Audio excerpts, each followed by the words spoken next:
Prime Minister Pham Minh and Chinese Premier Li Qiang held talks in Tianjin on June 24, reaching a shared understanding to effectively implement high-level common perceptions between the top leaders of the two parties and countries, and to translate the outcomes of recent high-level exchanges into concrete results.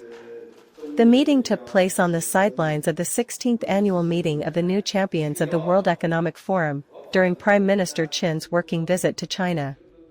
Reflecting on the progress made in bilateral cooperation, both leaders agreed that relations between the two parties and countries have witnessed significant and substantive strides, with notable highlights such as regular high-level exchanges, reinforced political trust, the establishment of new cooperation mechanisms, and sustained momentum in economic, trade, investment, and tourism cooperation.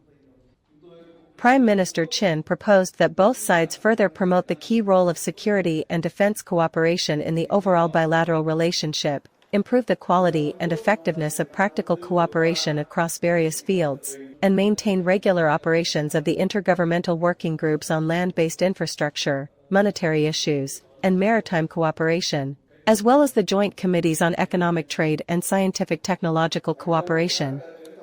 For more balanced and sustainable bilateral trade, Prime Minister Chin suggested that China expand imports of Vietnamese agricultural products, strengthen electricity grid connectivity, accelerate the construction of smart border gates, and study the pilot model of cross-border economic cooperation zones.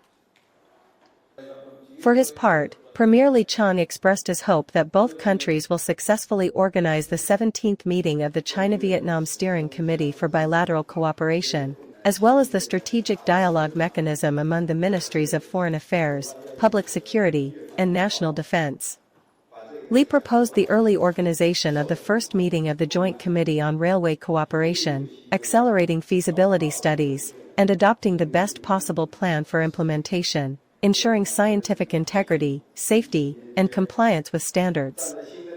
During their talks, the two prime ministers engaged in sincere and frank exchanges on maritime issues and agreed to better manage and resolve disagreements to maintain peace and stability.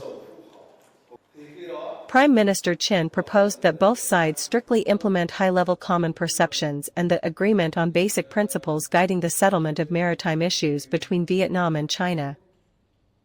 He also called on the two countries, together with ASEAN, to strive for an early conclusion of an effective and substantive code of conduct in the East Sea, in compliance with international law and the 1982 United Nations Convention on the Law of the Sea, based on the sides' consensus.